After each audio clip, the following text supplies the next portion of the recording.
তোর কি মৃত্যু ভয় নেই? এই চর্বিগুলো তোর রক্ত আটকে দিচ্ছে।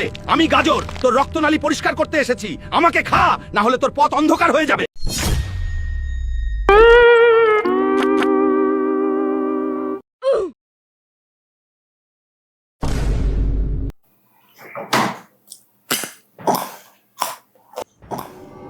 ও কই?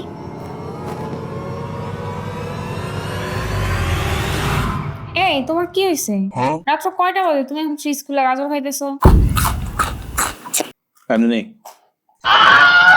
ও জানি কি হয়েছে কয়দিন ধরে বুঝলাম না। ওরা তো 3টার দিকে ওইটা গাজর খায়। আবার কি করছে জানেন? দাঁড়ান আপনাদেরকে দেখাই। আমি হইলাম শশারের, আমারে এই, খাইছস যে তুমি দূর সারাদিন কইরা দিব শশা তোর খাইতেছো কেন? কষারে। কি হয়েছে এখন তোমার? থেকে হাঁটতে পারবি আরামে লাসা লাসারে। না কিছু হয়নি। বলো আমারে।